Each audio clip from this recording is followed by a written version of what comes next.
आज के इस वीडियो में हम आपसे साझा करेंगे पवन दूतिका। पवन दूतिका के रचयिता अयोध्या सिंह उपाध्याय हरिऔध जी हैं। यह रचना उनके प्रिय प्रवास ग्रंथ से संकलित है। तो चलिए हम आते हैं कविता पर।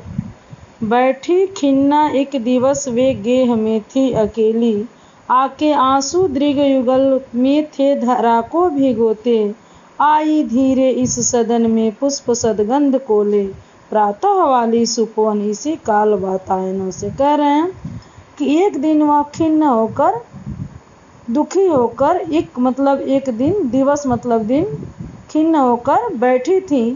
तभी कहाँ? गेह में। गेह मीन्स गृह, घर में वह अकेली बैठी थी और बैठकर आके आंसू दृग युगल में थे धरा को भिगोते। और जब वो बैठी थी तो उनके दृग युगल यानी दोनों नेत्रों में आंसू आकर जहाँ वो बैठी थी वहाँ के धरा को भिगो रहे थे।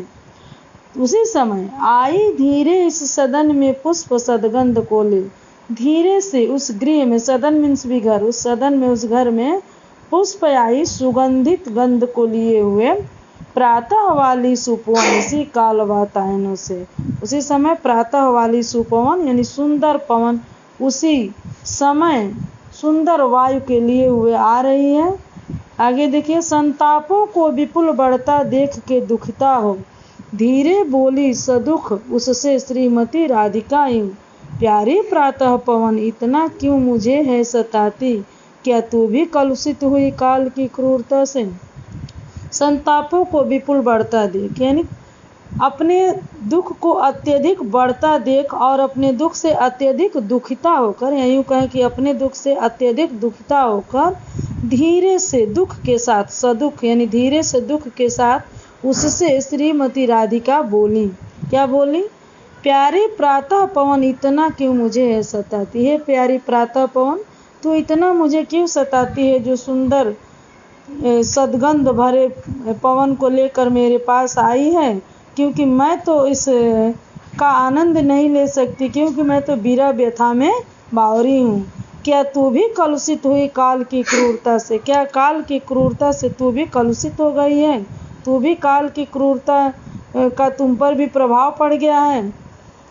मेरे प्यारे नौजलद से कंज से नेत्र वाले, कह रही है कि क्या तू भी, श्रीमती राधिका जी कह रही हैं कि क्या तू भी काल की क्रूरता से कलुषित हो गई है, तू भी निर्दय हो गई है कि जो मैं इतनी दुखी हूँ, मैं विरह व्यथा जो है मुझे सता रही है, और तू जो है उसी में जो है सदगंध वाली सुपवन को लेकर आ रही है। मैं इससे आनंदित ना होकर मुझे और भी सता रही है, क्योंकि अगर मैं अपने प्रिय के सानिध्य में रहती तब तो मुझे ये सब अच्छा लगता।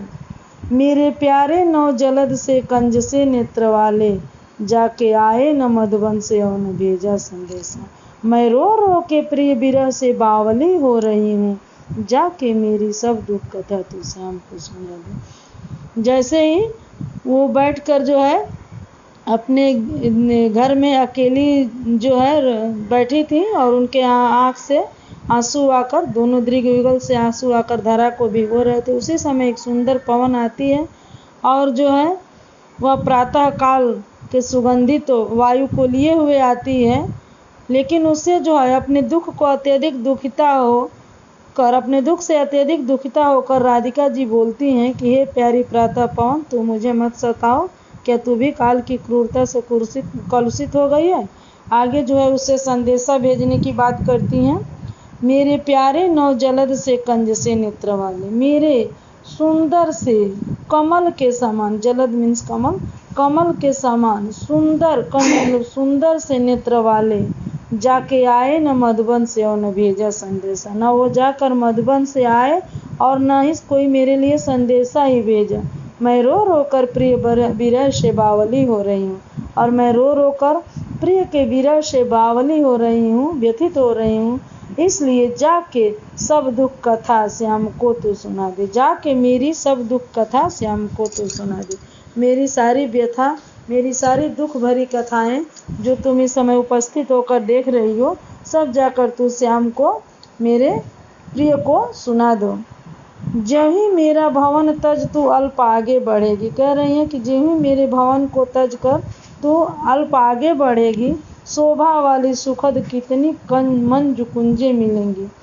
प्यारी छाया मृदुल स्वर से मोह लेंगे तुझे वे, तो भी मेरा दुख लख वहाँ जान विश्राम लेना। करेंगे जे भी मेरा भवन तज कर तू अल्प आगे बढ़ेगी, थोड़ा सा और आगे बढ़ेगी तो तुझे तमाम शोभा वाली सुखद सुख देने वाली कितनी मंज कुंजें मिलेंगी, तमाम सुंदर वन और गुलमें मिलेंगी जो बहुत ही शोभायमान होंगी और अत्यधिक सुख प्रदान करने वाली होंगी। यानी देखकर जो है वह जिससे मन को सुख मिले।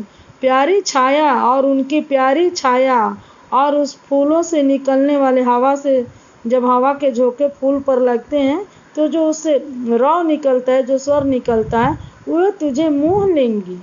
तो भी मेरा दुख लग, तो भी तुम मेरा दुख लग के यानी दुख को जो है अन्यथा लेकर वहाँ जाकर विश्राम मत लेना। क्योंकि इतनी सुंदरता जब तुम देखोगी प्रकृति की तो तुम्हारा मन जो है मुग्ध हो जाएगा, लेकिन तुम वहाँ पर मेरे दुख को भूलना नहीं, दुख लग कर वहाँ जाकर विश्राम मत लेना, तुम आगे बढ़ती ही रहना।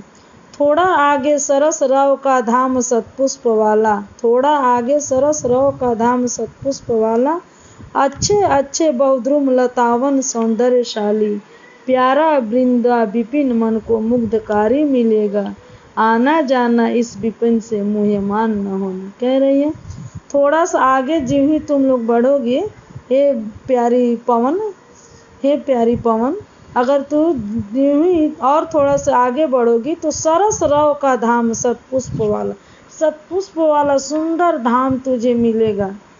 सरस मतलब बहुत ही सरसता लिए हुए सुंदर सतपुष्प का धाम मिलेगा। अच्छे अच्छे बहुद्रुम लतावन सौंदर्यशाली, वहाँ पर लता वन, अच्छे अच्छे द्रुम डालियाँ जो है, सुंदर सुंदर गुल्म लता वृक्ष वन डालियाँ जो है मिलेंगी और वो भी सौंदर्यशाली मिलेंगी।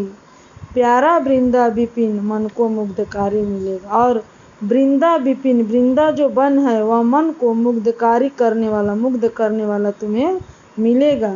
आना जाना इस विपिन से, लेकिन इस वन के रास्ते तुम आना जाना, लेकिन मुह्यमान न होना, मोहित न होना। हाँ, कहाँ रुक जाना, जाते जाते अगर पथ में कोई क्लांत कोई दिखावे, जाते जाते अगर पथ में क्लांत कोई दिखावे तो जाके सन्निकट उसकी क्लांतियों को मिटाना, धीरे धीरे परस करके गात उत्ताप खोना, सदगंधों से श्रमित जन को हर्षितों सा बनाना।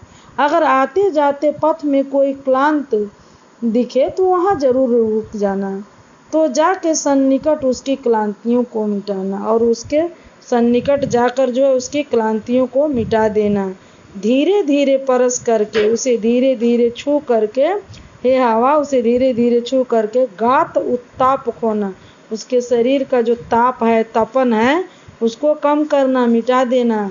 सदगंधों से श्रमित जन को हर्षितों सा बनाना, और अपने सुगंधित वायु से, जो पुष्प की सुगंध लिए हुए उस सुगंधित वायु से श्रमित जन को, जो श्रमिक वर्ग हैं, जो श्रमित जन है, जो कोई क्लांत दिखे तो उनको हर्षितों सा बनाना, उनको खुश कर देना, उनके उत्ताप को खो देना, उनके थकान को खो देना, उनके तपन को खो देना, और उन्हें जो है सदगंध पुष्प देकर, पुष्पों सा वायु देकर उन्हें हर्षितों सा बनाना, यानी उनके मन को खुश करना। यानी वहाँ जरूर जाकर तुम थोड़ा रुक जाना और उनकी क्लांति को जरूर मिटाना। तो प्यारे बच्चों, ये रहा पवन दूतिका के 6 पदों की व्याख्या।